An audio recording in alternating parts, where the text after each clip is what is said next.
Hello friends, ಇವತ್ತಿನ ಸಂಚಿಕೆಯಲ್ಲಿ ಏನಾಯಿತು ಅಂತ ನೋಡ್ಕೊಂಡು ಬರೋಣ ಬನ್ನಿ. ಮಹಾದೇವ ಕಾವ್ಯ ಮೆಡಿಕಲ್ಸ್ನಲ್ಲಿ ಇರ್ತಾರೆ. ಕಾವ್ಯ ಬರ್ದವ್ರೆ ಅಂತ ಎಲ್ಲನೂ ತಗೋಬೇಡ ಕಣಮಿ, ಒಂದು 4 ದಿನಕ್ಕಾಗುವಷ್ಟು ತಗೋ ಸಾಕು ಅಂತಾನೆ ಮಹಾದೇವ. ನೀನು MBBS ಓದಿದ್ಯಾ ಅಲ್ಲ, ನಿನಗೆ ಡಾಕ್ಟ್ರಿಗಿಂತ ಚೆನ್ನಾಗಿ ಗೊತ್ತಾ? ಡಾಕ್ಟ್ರ್ ನಿನಗೆ ಏನೇನು ಬರೆದಿದ್ದಾರೆ, ಅದರಲ್ಲಿ ಏನು ಕಾಂಡೆನ್ಸ್ ಇದೆ ಅಂತ ಗೊತ್ತಾ ನಿನಗೆ ಅಂತಾಳೆ ಕಾವ್ಯ. ನಿಧಾನಕ್ಕೆ ಮಾತಾಡಮ್ಮಿ, ಹೊರಗಡೆ ಬಂದಿದ್ದೀವಿ, ವಸಿ ನಿಧಾನಕ್ಕೆ ಮಾತಾಡು. ಸರಿ, ನಿನಗೆ ಏನು ಬೇಕು ತಗೋ ಅಂತಾನೆ ಮಹಾದೇವ. ನನಗೆಲ್ಲ ತಗೋತಾ ಇರೋದು ನಿನಗೆ ಅಂತಾಳೆ ಕಾವ್ಯ. ಈಚೆ ಮಹಾದೇವ ಐಸ್ ಕ್ರೀಮ್ ಅಂಗಡಿಗೆ ಬಂದು ಐಸ್ ಕ್ರೀಮ್ ಆರ್ಡರ್ ಮಾಡ್ತಾನೆ. ಈಚೆ ಕಾವ್ಯ ಮಹಾದೇವ ಅಂತ ತಿರುಗಿದ್ರೆ ಅಲ್ಲಿ ಮಹಾದೇವ ಇರಲ್ಲ. ಇವನು ಎಲ್ಲಿ ಹೋದ, ಫೋನ್ ಮಾಡ್ತೀನಿ ಅಂತ ಫೋನ್ ಮಾಡಿ, ಮಹಾದೇವ ಎಲ್ಲಿದೆಯಾ, ಟ್ಯಾಬ್ಲೆಟ್ಸ್ ತಗೊಂಡಾಯ್ತು, ತಿರುಗಿ ನೋಡಿದರೆ ನೀನು ಇಲ್ವಲ್ಲ ಅಂತಾಳೆ ಕಾವ್ಯ. ಅಯ್ಯೋ ಅಮ್ಮಿ, ಯಾಕೆ ಅಷ್ಟೊಂದು ಸಿಟ್ಟು ಮಾಡ್ಕೋತೀಯಾ, ಅದು ಈ ಔಷಧಿ ಅಂಗಡಿ ಪಕ್ಕ ಐಸ್ ಕ್ರೀಮ್ ಅಂಗಡಿ ಇದೆ ನೋಡು, ಅಲ್ಲವನಿ ಬಾ ಅಂತಾನೆ ಮಹಾದೇವ. ನಿನಗೆ ತಿನ್ನೋದು ಬಿಟ್ಟರೆ ಬೇರೆ ಏನೂ ಕೆಲಸ ಇಲ್ಲ, ಇರು ಬಂದೆ ಅಂತ ಮೆಡಿಸಿನ್ ತಗೋತಾಳೆ ಕಾವ್ಯ. ಈಚೆ ಪ್ರೇಮ ಅಣ್ಣ ರಾಮ್ನ ಉಳಿಸೋದಕ್ಕೆ ನಿಮ್ಮ ಹತ್ರ ಒಂದು ಸಾಕ್ಷಿ ಇದೆ ಅಂತ ಹೇಳಿದ್ರಲ್ಲ, ಏನದು? ಇವತ್ತು ನನ್ನ ರಾಮ್ ಕೋರ್ಟ್ನಲ್ಲಿದ್ದಾನೆ.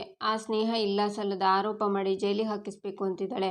ದಯವಿಟ್ಟು ನನಗೆ ಸಹಾಯ ಮಾಡಿ ಅಂತಾಳೆ ಪ್ರೇಮ. ನೀನು ತೊಂದರೆಯಲ್ಲಿದ್ದರೂ ನನ್ನ ಉಳಿಸ್ಬೇಕು ಅಂತ ಸಹಾಯ ಮಾಡ್ತಿದ್ಯಾ. ನಿನ್ನಂಥವಳಿಗೆ ನಾನು ಸಹಾಯ ಮಾಡಲಿಲ್ಲ ಅಂದರೆ ಆ ದೇವರು ನನ್ನ ಮೆಚ್ಚಲ್ಲ. ಆ ಸ್ನೇಹ ಇದ್ದಾಳಲ್ಲ, ಅವಳು ಹೆಣ್ಣಲ್ಲ, ಹೆಮ್ಮಾರಿ. ಅವಳು ಸಂಚಿಗೆ ನಾನೇ ಮೊದಲು ಬಲಿಯಾದವನು ಅಂತಾನೆ ಸುಮಿತ್. ಅಂದರೆ ಅಂತಾಳೆ ಪ್ರೇಮ. ಅಂದರೆ ನಾನು ಆ ಸ್ನೇಹಳ ಎಕ್ಸ್ ಬಾಯ್ ಫ್ರೆಂಡ್, ನಾವಿಬ್ಬರು ಪ್ರೀತಿಸ್ತಿದ್ವಿ ಅಂತಾನೆ ಸುಮಿತ್. ಅಣ್ಣ ಇದು ನಿಜನಾ ಅಂತಾಳೆ ಪ್ರೇಮ. ಇದು ನಿಜ. ಬಹುಶಃ ಎಲ್ಲಿ ರಾಮ್ಗೆ ಸಹಾಯ ಮಾಡ್ತೀನೋ ಅಂತ ಆ ಧನರಾಜ್ ಗುಂಡಗಳನ್ನು ಬಿಟ್ಟು ನನ್ನ ಕೊಲ್ಲೋದಕ್ಕೆ ಪ್ಲ್ಯಾನ್ ಮಾಡ್ತಿದ್ದಾನೆ ಅಂತಾನೆ ಸುಮಿತ್.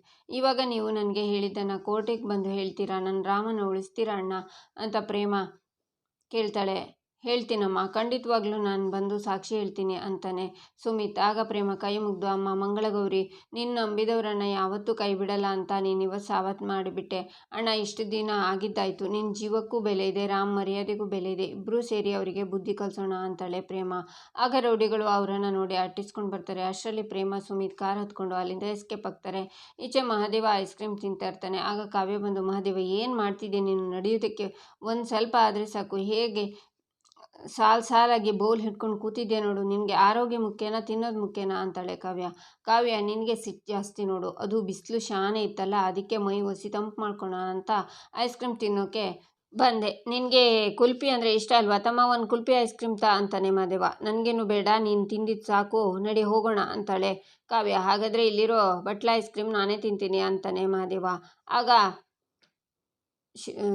ಇರು ಮಾಡ್ತೀನಿ ನಿನಗೆ ಅಂತ ಅಲ್ಲಿರೋ ಐಸ್ ಕ್ರೀಮ್ನ ಕಾವ್ಯ ತಿಂತಾಳೆ. ಆಗ ಭರತ್ ಬಂದು, ಕಾವ್ಯ ಇದೇನಿದೆ ಇಲ್ಲಿ ಅಂತಾನೆ.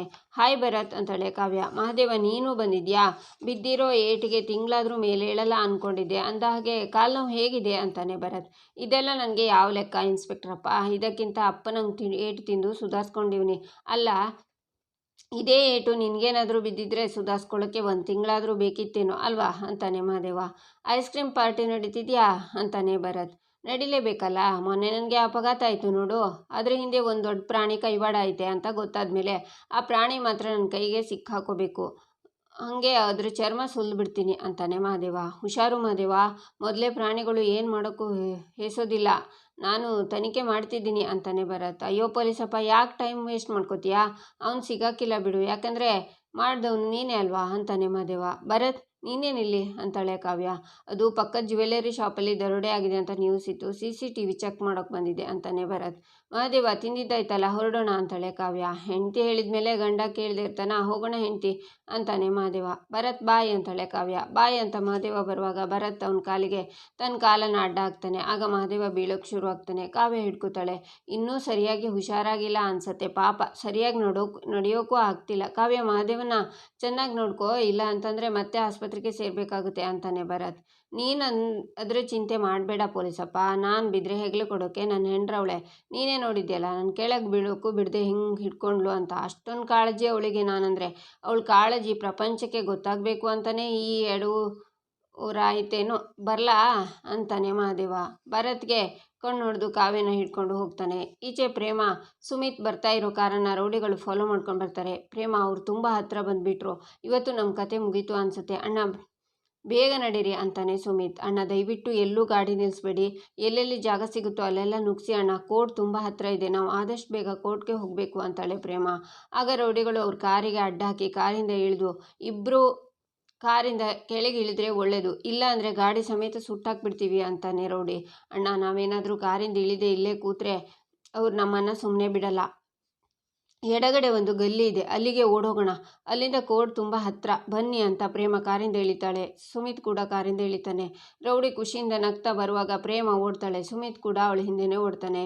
ಈಚೆ ಕೋರ್ಟಲ್ಲಿ ಜಡ್ಜ್ ನ್ಯಾಯಾಲಯವು ಲಭ್ಯವಿರುವ ಸಾಕ್ಷ್ಯಾಧಾರಗಳನ್ನು ಮತ್ತೆ ವಾದವಿವಾದಗಳನ್ನು ಆಲಿಸಿ ಸ್ನೇಹ ಅವರಿಗೆ ಮದುವೆ ಭರವಸೆ ನೀಡಿ ವಂಚನೆ ಮಾಡಿರುವುದು ಮೇಲ್ನೋಟಕ್ಕೆ ಸಾಬೀತಾಗಿದೆ.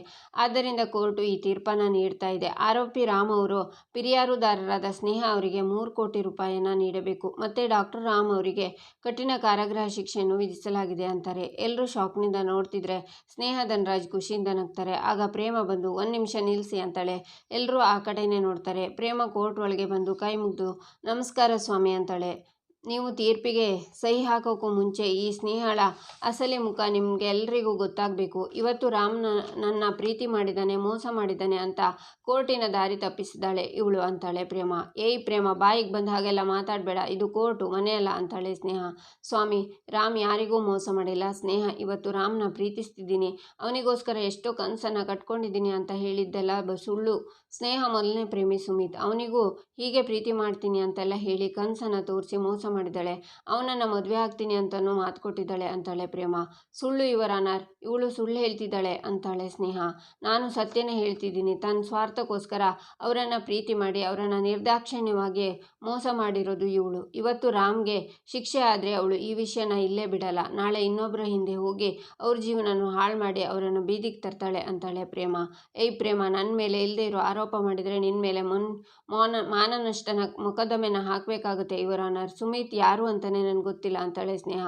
ಸುಮಿತ್ ಯಾರು ಅಂತ ನಿನಗೆ ಗೊತ್ತಿಲ್ಲ? ಅವನನ್ನು ನೀನು ಪ್ರೀತಿ ಮಾಡಿಲ್ವಾ ಅಂತಾಳೆ ಪ್ರೇಮ. ಇಲ್ಲ, ಸುಮಿತ್ ಅನ್ನೋ ವ್ಯಕ್ತಿ ಯಾರು ಅಂತಲೇ ನನಗೆ ಗೊತ್ತಿಲ್ಲ. ಇದು ಇವಳೇ ಸೃಷ್ಟಿ ಮಾಡಿರೋ ಸುಳ್ಳು ಕತೆ, ಸುಳ್ಳು ಸಾಕ್ಷಿ ಅಂತಾಳೆ ಸ್ನೇಹ. ಸ್ವಾಮಿ, ಈ ಮೋಸಗಾರ್ತಿ ಮುಖವಾಡನ ಕಳ್ಚೋದಕ್ಕೆ ಸುಮಿತ್ ಅವರನ್ನು ನಾನು ಕೋರ್ಟ್ಗೆ ಕರ್ಕೊಂಡು ಬಂದಿದ್ದೀನಿ. ಅವ್ರ ಸಾಕ್ಷಿಗಳನ್ನು ಹೇಳೋದಕ್ಕೆ ನೀವು ಅನುಮತಿ ಮಾಡಿಕೊಡ್ಬೇಕು ಅಂತಾಳೆ ಪ್ರೇಮ. ಪರ್ಮಿಷನ್ ಗ್ರಾಂಟೆಡ್, ಕರ್ಸಿ ಅಂತಾರೆ ಜಡ್ಜ್. ಸುಮಿತ್ ಅಣ್ಣ ಬನ್ನಿ ಅಂತಾಳೆ ಪ್ರೇಮ. ಆಗ ಸುಮಿತ್ ಕೋರ್ಟ್ ಒಳಗೆ ಬಂದು ರಾಮ್ ಪಕ್ಕ ನಿಂತ್ಕೋತಾನೆ. ಸ್ವಾಮಿ, ಇವರೇ ಸುಮಿತ್, ಸ್ನೇಹ ಪ್ರೀತಿಗೆ ಬಲಿಯಾದ ಮೊದಲನೇ ಪ್ರೇಮಿ ಅಂತಾಳೆ ಪ್ರೇಮ. ಅಕ್ಕ, ಇವನು ಯಾರಕ್ಕ ಹೊಸ ಕ್ಯಾಂಡಿಡೇಟು ಅಂತಾನೆ ಕಿಟ್ಟಿ. ಏನೋ ನನಗೊಂದು ಅರ್ಥ ಆಗ್ತಿಲ್ಲ ಕಣೋ, ಏನೋ ಅಧ್ವಾನ ಎದ್ದೋಗಿದೆ ಅಂತಾಳೆ ಮಹೇಶ್ವರಿ. ಸ್ನೇಹ ಮೊದಲು ಸುಮಿತ್ನ ಪ್ರೀತಿಸ್ತಿದ್ಲು. ಆ ಪ್ರೀತಿ ಕೊನೆ ಹೇಗಾಯ್ತು ಅಂತ ನೀವು ಅವ್ರ ಬಾಯಲ್ಲೇ ಕೇಳಬೇಕು. ಜನರ ಭಾವನೆಗಳ ಜೊತೆ ಆಟ ಆಡೋದು ಇವಳ ರಕ್ತದಲ್ಲಿ ಬಂದೋಗಿದೆ ಅಂತಾಳೆ ಪ್ರೇಮ. ಸ್ಟಾಪ್ ಇಟ್ ಯುವರ್ ಆನರ್, ಇವನು ಯಾವನು ಬೀದಿಲಿ ಹೋಗ್ತಾ ಇರೋ ಭಿಕ್ಷುಕನ ಕರ್ಕೊಂಡು ಬಂದು ಸುಳ್ಳು ಕತೆ ಕಟ್ತಿದ್ದಾಳೆ ಇವಳು. ಇವನು ಯಾರು ಅಂತಲೇ ನನಗೆ ಗೊತ್ತಿಲ್ಲ ಅಂತಾಳೆ ಸ್ನೇಹ. ಮುಚ್ಚು ಬಾಯಿ ಸ್ನೇಹ ಅಂತಾನೆ ಸುಮಿತ್. ಕೇಳಿದಾಗ ಮಾತ್ರ ಮಾತಾಡಬೇಕು, ಸಾಕ್ಷಿದಾರರನ್ನು ಮಾತಾಡೋಕೆ ಬಿಡಬೇಕು. ನೋಡಿ, ನಿಮ್ಮ ಕತೆ ಏನಾದರೂ ಸುಳ್ಳಾದರೆ ನೀವು ಜೈಲ್ ಕಂಬಿ ಎಣಿಸ್ಬೇಕಾಗುತ್ತೆ, ನೆನಪಿರಲಿ ಅಂತಾರೆ ಜಡ್ಜ್. ಗೊತ್ತು ಯುವರ್ ಆನರ್, ನಾನಿಲ್ಲಿ ಬಂದಿರೋದು ಸುಳ್ಳು ಹೇಳೋಕ್ಕಲ್ಲ. ಈ ಸ್ನೇಹ ಮತ್ತು ಅವಳ ತಂದೆ ಧನರಾಜ್ ಬಂಡವಾಳನ ಬಯಲು ಮಾಡೋಕ್ಕೆ ಬಂದಿದ್ದೀನಿ. ಏನು ಹೇಳಿದೆ ಸ್ನೇಹ, ನಾನು ಯಾರು ಅಂತ ಗೊತ್ತಿಲ್ವಾ? ಪ್ರೀತಿ ಮಾಡುವಾಗ ನಾನೇ ನಿನ್ನ ಪ್ರಾಣ ಅಂತಿದ್ದೆ, ಈಗ ನನ್ನೇ ಭಿಕ್ಷುಕ ಅಂತಿದ್ಯಾ? ಕಾಲೇಜಲ್ಲಿ ಓದ್ತಿದ್ದಾಗ ನನ್ನ ಮದುವೆ ಆಗ್ತೀನಿ, ನಾವು ಹಾಗೆ ಬಾಳೋಣ ಹೀಗೆ ಬಾಳೋಣ ಅಂತ ಕತೆ ಕಟ್ತಿದ್ದೆ, ಕನಸು ಮರ್ತೋಯ್ತಾ? ಇವತ್ತು ನಿನಗೆ ನನ್ನ ಪರಿಚಯನೇ ಇಲ್ಲ ಅಲ್ವಾ ಯುವರ್ ಆನರ್? ಇವಳು ಎಂಥ ಸುಳ್ಳುಗಾರ್ತಿ ಅನ್ನೋದಕ್ಕೆ ಇದೇ ದೊಡ್ಡ ಸಾಕ್ಷಿ ಅಂತಾರೆ ಸುಮಿತ್. ನೋಡಿ, ಬರೀ ಬಾಯಿ ಮಾತಿನ ಸಾಕ್ಷಿ ನಡೆಯಲ್ಲ, ಅದಕ್ಕೆ ಸಂಬಂಧಪಟ್ಟಿರೋ ದಾಖಲೆನ ಕೋರ್ಟ್ಗೆ ನೀಡಬೇಕಾಗುತ್ತೆ ಅಂತಾರೆ ಜಡ್ಜ್. ಅಕ್ಕ, ಇವನು ಮಾತಾಡೋದು ನೋಡಿದರೆ ಸ್ನೇಹ ದೊಡ್ಡ ಮೋಸಗಾರನೇ ಅನ್ನಿಸ್ತಿದೆ ಅಕ್ಕ ಅಂತಾನೆ ಕಿಟ್ಟಿ. ಸುಮ್ಮನಿರೋ ಕಿಟ್ಟಿ, ಸ್ನೇಹ ಹೇಳಿದಾಗೆ ಇದೆಲ್ಲ ಪ್ರೇಮ ಮಾಡಿರೋ ಕುತಂತ್ರ ಇರಬೇಕು. ರಾಮ್ನ ಉಳಿಸ್ಕೊಳ್ಳೋಕೆ ಯಾವುದೋ ಸುಳ್ಳು ಸಾಕ್ಷಿನ ಕರ್ಕೊಂಡು ಬಂದಿರ್ತಾಳೆ ಅಂತಾರೆ ಮಹೇಶ್ವರಿ.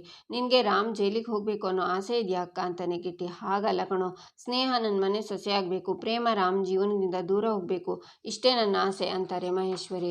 ಸ್ನೇಹ ಅವರು ನಿಮಗೆ ಮೋಸ ಮಾಡಿದ್ದಾರೆ ಅನ್ನೋದಕ್ಕೆ ನಿಮ್ಮ ಹತ್ರ ಸಾಕ್ಷಿ ಏನಿದೆ ಅಂತಾರೆ ಜಡ್ಜು. ಹೇಳ್ತೀರಿ ಯುವರ್ ಆನರ್, ಸ್ನೇಹ ಮತ್ತು ನಾನು ಒಂದೇ ಕಾಲೇಜಲ್ಲಿ ಓದ್ತಿದ್ವಿ, ಇಬ್ಬರು ಪ್ರಾಣಕ್ಕಿಂತ ಹೆಚ್ಚಾಗಿ ಪ್ರೀತಿಸ್ತಿದ್ವಿ. ಪ್ರತಿ ಹಂತದಲ್ಲೂ ನನ್ನೇ ಮದುವೆ ಆಗ್ತೀನಿ ಅಂತ ಭರವಸೆ ಕೊಡ್ತಿದ್ಲು. ನನ್ನ ಕುಟುಂಬದ ಹಿನ್ನೆಲೆ ಮತ್ತು ಆರ್ಥಿಕ ಪರಿಸ್ಥಿತಿ ಸರಿ ಇರಲಿಲ್ಲ. ಈ ವಿಷಯ ಗೊತ್ತಾದ ಮೇಲೆ ಅವಳು ಅವತ್ತಿಂದ ನನ್ನ ಕಡೆಗಣಿಸೋಕೆ ಶುರು ಮಾಡಿದ್ಲು. ನನ್ನ ಬಡತನ ಇವಳಿಗೆ ಅಸಹ್ಯ ಅನಿಸ್ತು. ಕಾಲೇಜಲ್ಲಿ ಬ್ರಿಲಿಯಂಟ್ ಸ್ಟೂಡೆಂಟ್ ಆಗಿದ್ದ ರಾಮ್ ಹಿಂದೆ ಸುತ್ತೋಕೆ ಶುರು ಮಾಡಿದ್ಲು. ಪ್ರೀತಿ ಮಾಡೋ ನಾಟಕನೂ ಮಾಡಿದ್ಲು ಅಂತಾನೆ ಸುಮಿತ್.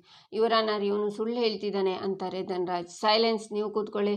ಸ್ನೇಹ ಅವರು ಅವಾಯ್ಡ್ ಮಾಡ್ತಿದ್ದ ಹಾಗೆ ನೀವು ಅವರನ್ನು ಬಿಟ್ಬಿಟ್ರಾ? ನಿಮ್ಮ ಪ್ರೀತಿ ಸತ್ತೋಯ್ತಾ ಅಂತಾರೆ ಜಡ್ಜ್.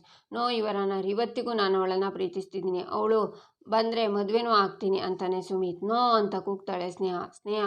ನನ್ನ ದೂರ ಮಾಡಿದಾಗ ಅವಳು ಇಲ್ಲದೆ ಬದುಕೋಕ್ಕೆ ಸಾಧ್ಯ ಇಲ್ಲ ಅನ್ನಿಸ್ತು. ಅವಳನ್ನು ನೋಡಿ ಕಾಡಿ ಬೇಡ್ಕೊಂಡೆ. ಕಡೆ ಪಕ್ಷ ನಾನು ಅವ್ರ ಮನೆಗೆ ಹೋದೆ. ಆದರೆ ಅಲ್ಲಿ ನಡೆದಿದ್ದೇ ಬೇರೆ. ಅವತ್ತು ಅವ್ರ ತಂದೆ ಧನರಾಜ್ ಅವರು ತಮ್ಮ ಅಸಲಿ ರೂಪ ತೋರಿಸಿದ್ರು. ನಾನು ಅವಳ ಮಗಳ ಹಿಂದೆ ಬಿದ್ದಿದ್ದೀನಿ ಅಂತ ಆರೋಪ ಹಾಕಿದ್ರು. ಅವ್ರ ಮನೆ ಆಳೆಗಳನ್ನು ಬಿಟ್ಟು ನನ್ನ ಮೇಲೆ ಹಲ್ಲೆ ಮಾಡಿಸಿದ್ರು. ಅಷ್ಟೇ ಅಲ್ಲ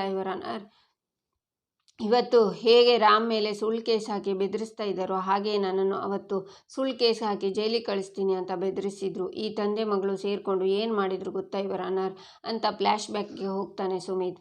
ರೌಡಿಗಳಿಂದ ಹೊಡೆಸಿ, ಏಯ್ ಬಿಕಾರಿ ನನ್ನ ಮಗನೇ, ನನ್ನ ಮಗಳ ತಂಟೆಗೆ ಬರಬೇಡ ಅಂತ ಎಷ್ಟು ಸರ್ತಿ ಹೇಳಿದ್ರು, ಎಷ್ಟೋ ಸೊಕ್ಕು ನಿನಗೆ ಜೀವದ ಮೇಲೆ ಭಯ ಇಲ್ವೇನೋ ಅಂತ ಧನರಾಜ್ ಕೇಳ್ತಾರೆ. ನಾನು ಸ್ನೇಹನ ಪ್ರೀತಿಸ್ತಿದ್ದೀನಿ, ಅವಳು ನನ್ನ ಪ್ರೀತಿಸ್ತಿದ್ದಾಳೆ ಅಂತಾನೆ ಸುಮಿತ್. ಅವಳು ನಿನ್ನ ಪ್ರೀತಿಸ್ತಿಲ್ಲ ಅಂತ ಹೇಳಲಿಲ್ವಾ? ನನ್ನ ಮಗಳನ್ನು ಪ್ರೀತಿಸೋಕೆ ಏನೇ ಅರ್ಹತೆ ಇದೆ ನಿನಗೆ? ಅವಳು ಹಾಕೋ ಚಪ್ಪಲಿ ಅಷ್ಟು ನಿನ್ನ 1 ತಿಂಗಳು ಸಂಪಾದನೆ ಇಲ್ಲ, ನಿನಗೆ ನನ್ನ ಮಗಳು ಬೇಕಾ ಅಂತಾರೆ ಧನರಾಜ್. ಪ್ರೀತಿ ಅಂತಸ್ತಿಂದ ಹುಟ್ಟಲ್ಲ ಸರ್, ಹೃದಯದಿಂದ ಹುಟ್ಟುತ್ತೆ. ಸ್ನೇಹ ನನ್ನ ಪ್ರೀತಿಸ್ತಿಲ್ಲ ಅಂತ ಒಂದು ಸಲ ಹೇಳಿ ನೋಡೋಣ ಅಂತಾನೆ ಸುಮಿತ್. ಮಗಳೇ, ಹೊಸ ಕತೆ ಹೇಳ್ತಿದ್ದಾನೆ, ಉತ್ತರ ಕೊಡಮ್ಮ ಅಂತಾರೆ ಧನರಾಜ್. ನೋಡು ಸುಮಿತ್, ನಾನು ನಿನ್ನ ಪ್ರೀತಿಸ್ತಿಲ್ಲ. ನಿನ್ನಂಥ ಲೂಸನ್ನು ಪ್ರೀತಿ ಮಾಡಿ ನಾನು ಲೈಫಲ್ಲಿ ದೊಡ್ಡ ತಪ್ಪು ಮಾಡಿದ್ದೀನಿ. ಇದಾದ್ಮೇಲೂ ನೀ ನನ್ನ ಹಿಂದೆ ಬಿದ್ದರೆ ಡ್ಯಾಡಿ ಏನು ಡಿಸಿಷನ್ ತಗೋತಾರೋ ನನಗೆ ಅದಕ್ಕೆ ಒಪ್ಪಿಗೆ ಇದೆ ಅಂತಾಳೆ ಸ್ನೇಹ. ಕೇಳಿದ್ದೆ ಅವಳು ಹೇಳಿದ್ದು? ನನ್ನ ಮಗನೇ, ಇದೇ ನಾನು ನಿನಗೆ ಕೊಡ್ತಾ ಇರೋ ಲಾಸ್ಟ್ ವಾರ್ನಿಂಗು. ಇನ್ನು ಮುಂದೆ ನಿನ್ನ ಮುಖನ ನನ್ನ ಮಗಳಿಗೆ ತೋರಿಸ್ಬಾರ್ದು. ಅಕಸ್ಮಾತ್ ಅವಳು ತಂಟೆಗೆ ಬಂದರೆ ಪ್ರಪಂಚದಲ್ಲೇ ಹುಟ್ಟಲಿಲ್ಲ ಅನ್ಸ್ಬಿಡ್ತೀನಿ. ಬುದ್ಧಿ ಇದ್ದರೆ ಬದುಕೋತೀಯಾ, ಇಲ್ಲ ಅಂದರೆ ಸಾಯ್ತೀಯಾ ಅಂತಾರೆ ಧನರಾಜ್ ಅಲ್ಲಿಂದ ಹೋಗ್ತಾರೆ. ಆಗ ರೌಡಿಗಳು ಸುಮಿತ್ಗೆ ಹೊಡೆಯೋಕ್ಕೆ ಶುರು ಮಾಡ್ತಾರೆ. ಈಚೆ ನಂತರ ಫ್ಲ್ಯಾಶ್ ಬ್ಯಾಕಿನಿಂದ ಸುಮಿತ್ ಹೊರಗೆ ಬರ್ತಾನೆ.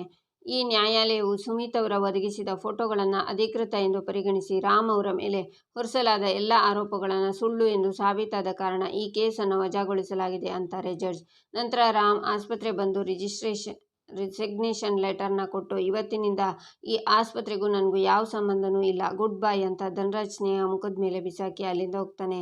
ಇಲ್ಲಿಗೆ ಈ ಸಂಚಿಕೆ ಮುಕ್ತಾಯವಾಗುತ್ತೆ. ಮುಂದಿನ ಸಂಚಿಕೆಗಾಗಿ ನಮ್ಮ ಚಾನಲನ್ನು ನೋಡಿ ಸಬ್ಸ್ಕ್ರೈಬ್ ಮಾಡಿ, ಲೈಕ್ ಮಾಡಿ, ಸಪೋರ್ಟ್ ಮಾಡೋದನ್ನು ಮರಿಬೇಡಿ.